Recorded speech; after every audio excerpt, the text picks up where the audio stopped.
Chhattisgarh police भर्ती को लेकर उठा विवाद अब सिर्फ अभ्यर्थियों के प्रदर्शन तक सीमित नहीं रहा।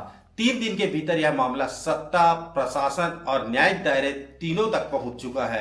हजारों अभ्यर्थियों के गृह मंत्री निवास पहुंचने के बाद सरकार ने संवाद तो किया, लेकिन जिन सवालों पर विवाद खड़ा हुआ था उन पर अब तक कोई ठोस और लिखित जवाब सामने नहीं आया है। अभ्यर्थियों की मूल आपत्ति आज भी वही है, जब पूरे राज्य में एक ही दिन एक ही समय लिखित परीक्षा हुई तो एक ही अभ्यर्थी 2, 3 या 4 जगह से कैसे चयनित हो गया।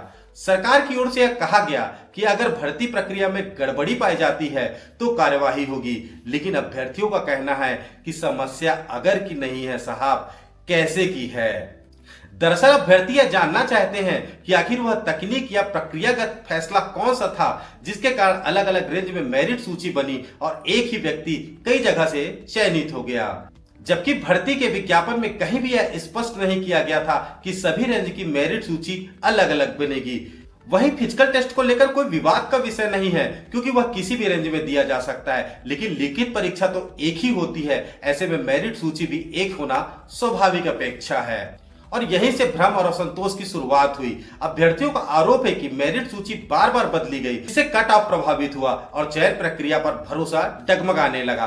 राजनांदगांव में फिजिकल टेस्ट के दौरान धांधली की शिकायतें भी सामने आई, लेकिन उन पर ना तो किसी एजेंसी के खिलाफ कोई ठोस कार्यवाही दिखी और ना ही जिम्मेदार अधिकारियों पर। अब मामला केवल गड़बड़ी हुई या नहीं का नहीं रह गया है, बल्कि जवाबदेही तय करने का बन चुका है। जब पूरी भर्ती प्रक्रिया एडीजी एडमिनिस्ट्रेशन के अधीन संचालित हो रही थी तो यह सवाल स्वाभाविक है कि इतनी बड़ी चूक किस स्तर पर हुई। क्या किसी ने पहले ही चेताया था जिसे नजरअंदाज कर दिया गया, या फिर गलती सामने आने के बाद उसे स्वीकार करने की बजाय मैनेज करने की कोशिश की गई। इस बीच कुछ अभ्यर्थियों ने न्यायालय का भी रुख किया है, जिससे साफ है कि भरोसे की दरार अब प्रशासनिक दायरे से बाहर निकल चुकी है।